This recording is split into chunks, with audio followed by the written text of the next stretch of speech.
Welcome to my channel Ravi Physics Vidya and my offline coaching center Vidya Education at Surat, Gujarat for JEE, NEET and Foundation Path for the Best.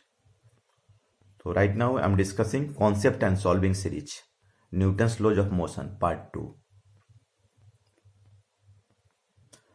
So presently this is the chapters Newton's laws of motion part 2 11th physics series, and in this topic I am discussing a spring force, constant motion, pseudo force and solving numericals.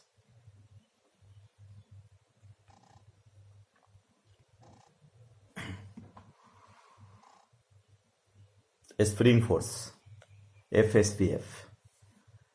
So actually, what is a spring force? A spring force is the force exerted by the spring which is against compression or extension. Here L0 is the natural length of the spring, or external force is 0 here, no push or pull. That's why a spring force is 0, because a spring force is the force exerted by a spring. It is against the extension or compression. If there is no extension or no compression in the spring, a spring force is 0. L0 is the natural length of the spring. Now suppose this is the spring. Now length is L0 plus x, means x is the extension. This is the external force. A spring is pulled by the external force. That's why there is the spring force, FSPF. This is the extension, and a spring force is opposite to the SPF. A spring force is given by vector F is equal to minus kx. K is the spring constant, which is constant for the given spring, and the x is the compression or extension in the spring, right? And FSPF is the spring force. Okay. Unit of the K, Newton per meter. A question. A spring of negligible mass going over clamp pulley of mass small m. Small m is this is the mass of the pulley here, and this is the spring, and this is the string, and capital M, it is the mass of the block. The force on the pulley by the clamp at equilibrium. In the case of the equilibrium, K is the spring constant, right? We are interested force, the force on the pulley exerted by the clamp. A small m is the mass of the pulley here, right? And capital M is the mass of the block.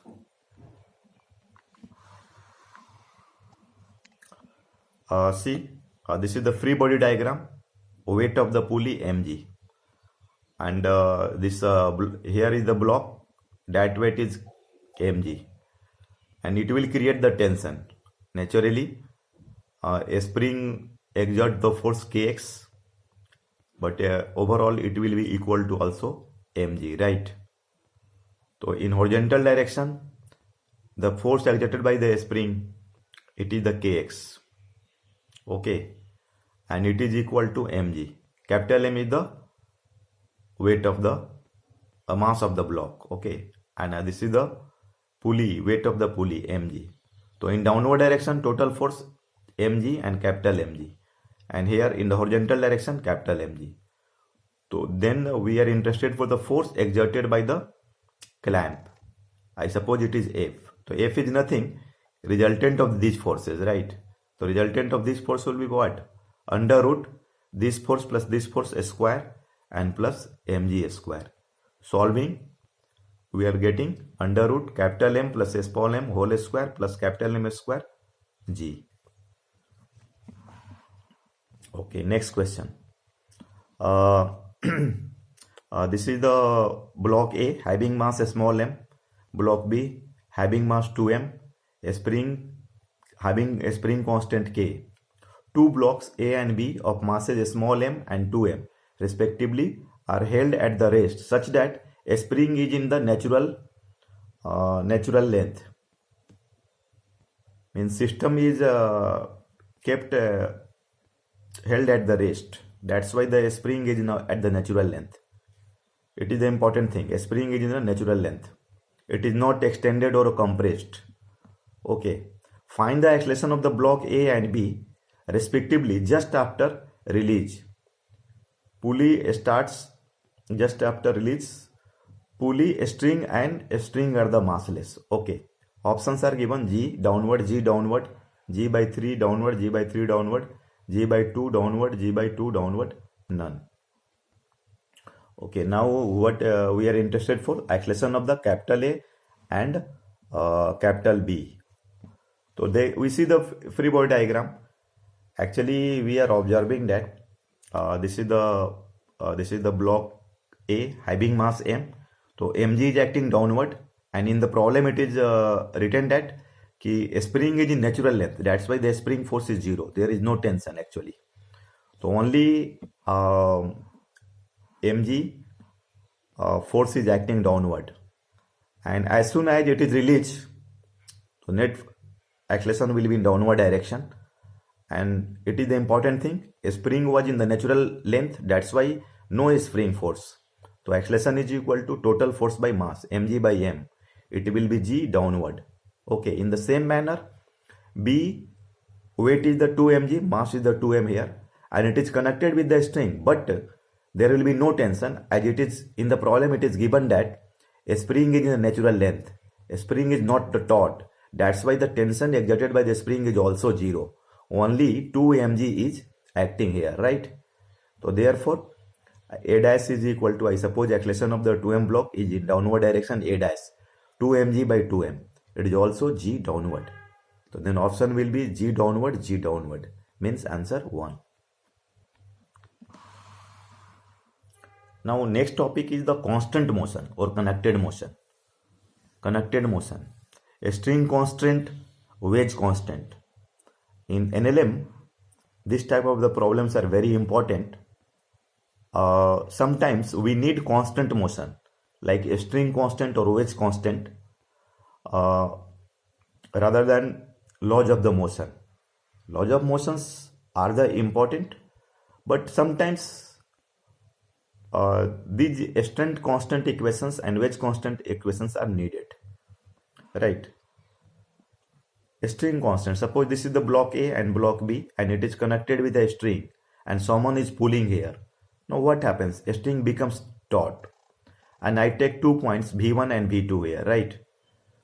According to a string connection, vector V1 is equal to V2.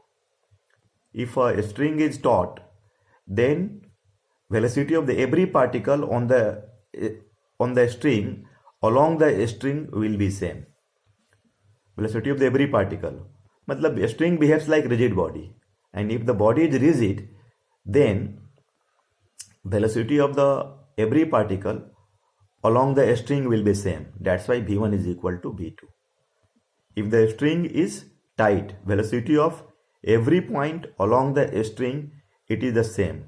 It acts like rigid body, right? And now this is the example of the wedge constant. This is the wedge triangular block, and this is a block here. Its velocity is given V2, and wedge velocity is given V1, and this is taken perpendicular to the surface in contact. It is the V3, and theta is the angle here. Now we are interested for some relationship between V2, V3 and V1. Okay, just see there. This is the contact plane. Means this is the contact plane. This is the plane of the contact. Okay, this is the contact plane. Yeah, you can say plane of the contact, and the plane of the contact and the velocity of this point is the V1 here, and this angle is theta. That's why it will be also theta. Okay, and the component of this velocity along the plane of the contact, it is the V1 cos theta, right? And the velocity of the block perpendicular to the plane of the contact is the V3, and this component is the V1 sin theta. We are observing that there is always contact between contact is the maintained between the block and the plane of the wedge. That's why we are observing that V3 is equal to V1 sin theta is always maintained here. It is always maintained. That's why constant equation is v1 sine theta is equal to v3. There is a regular contact between the two objects. Under this condition, v1 sine theta is equal to v3. A question. Blocks of mass m1 and m2 are connected by a cord. See, this is the question here. This is the block m1 and this is the block m2. And the string is like starting from the m1 and it goes over the pulley and it goes off another pulley, and this end is the fixed here. Right end is the fixed here. And suppose you are observing that if system is released from the rest, m1 will move in horizontal direction and m2 will move in the downward direction. And I suppose this block will accelerate fast and this block will accelerate slow, because this string comes horizontally and it takes U shape. Means there is a constant here. The A2 is half of the A1 actually. A2 is half of the A1. Yeah, you can say A1 is equal to 2A2. A1 is the double of the A2. Okay. So now blocks of mass M1 and M2 are connected by a cord which passes over pulleys P1 and P2. This is P1 and this and P2, right? If there is no friction, the acceleration of the block of mass M2 will be. We are interested for the calculation of the A2. Options are given here, 1, 2, 3, 4. Okay. Means we are interested for what? A2, value of the A2. We are discussing here FBD free body diagram M2. So weight is the M2G downward, and I take tension here T in upward direction, T in upward direction, here T in the horizontal direction. So total acceleration is the 2T here, right? T and T in upward direction, 2T, and it is accelerating downward. And here if I take M1 as a system, M1 is a system. So now this is the horizontal tension T. So T is equal to what here? M1. It is equation 1. And for the M2, if I take M2 system, the M2G minus 2T is equal to M2A2. And by constant equation already I have discussed this acceleration A1 and this acceleration is A2. Actually this block will lose a string and it will take U shape. It means A2 will be half. If it release 1 meter string, then downward fall down will be half, 1 by 2 meter, because that string will take U shape. So that's why A2 is equal to half of the A1. Yeah, you can say A1 is equal to 2A2. Actually we are interested for A2. That's why I keep the value of A1 is equal to 2A2. So T is equal to M1 A1. So what is the value of A1 here? 2A2. So T is equal to M1 2A2. Yeah, T is equal to M1 2 M1 A2. And in the second equation, M2G minus 2T, T value 2M1A2 is equal to M2A2. So M2G minus 4 M1A2 is equal to M2A2, right? M2G is equal to M2A2 plus 4 M1A2. Then M2G is equal to A2 common here. And this is the M2 plus 4 M1, right? Now A2 is equal to M2G over M2 plus 4 M1. This is answer. Okay. Now pseudo force. Frame of reference. Frame of reference means the frame from which an observer observes the system. Suppose a pendulum is attached with ceiling of a room, then room is the frame of the reference, and pendulum is supposed to be the system. Frame of reference means the frame from which an observer observes the system. There are the two frame of the reference: inertial frame, non-inertial frame, right? Inertial frame. What is inertial frame? This is the frame which is in rest or moves with constant velocity. Newton's law are directly applicable, like that earth or the ground frame. Earth is supposed to be in the rest. Actually, it has a speed, but according to practical aspects, it's very slow. That's why we take Earth as an inertial frame. Ground is also taken inertial frame. And in that frame, Newton's laws are directly applicable. Like F is equal to ma in case of the equilibrium. If F net 0, A 0, we can apply directly. Okay. And next, non-inertial frame. The accelerating frame is known as the non-inertial frame. The frame which accelerates. Example, accelerating car, accelerating train. Newton's laws are not directly applicable in this frame. If suppose a pendulum is inside accelerating car and we are interested to take tension in the pendulum, then Newton's law are not directly applicable. Vector A is equal to vector F by m is not directly valid in non-inertial frame. Actually, an extra term minus m a naught has added to the sum of the all forces acting on the particle before writing the equation A is equal to F by m. Before writing, actually final equation, we write A is equal to F by m. But we make some adjustment if you are working from the non-inertial frame. If observer is in accelerating frame, minus m a naught extra term is added with original FBD, right? Where a naught is what here? Acceleration of the frame, and minus m naught is the called pseudo force. It is opposite to the frame of the acceleration. Minus a naught. A naught is what here? A naught is the frame of the. A naught is the acceleration of the frame. See, this is a question here. This is a car. It is accelerating with A, and in the ceiling of the car is the pendulum here and having mass m, and a person is inside the car. It is pulling the pendulum with acceleration A. And in the case of the equilibrium, this is the acceleration A with respect to car frame.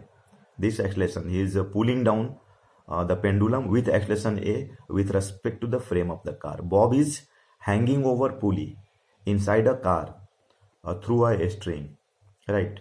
Second end of the string is in the hand of the person standing in the car. The car is moving with constant acceleration A, directed horizontally. Other end of the string is pulled with constant acceleration A relative to the car. Find the tension. The tension in the string is given by first mg cos square theta plus sin theta plus ma. Option 2, option 3 and options 4 are given.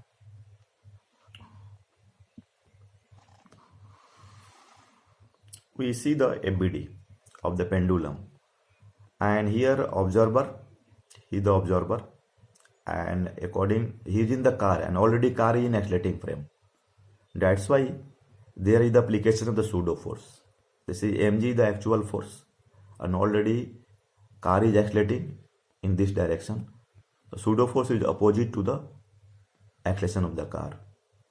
Minus ma naught, already we have discussed that. This is the ma pseudo force, and this is the mg, and this is the tension here, and pendulum is accelerating with respect to this car by acceleration a. So now this is the ma. What is this? This is the pseudo force, right? And this is the mg. This is the weight of the pendulum.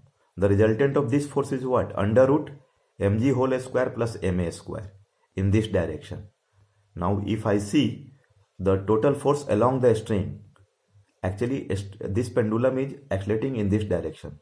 So I can write t minus under root mg square plus ma square is equal to ma.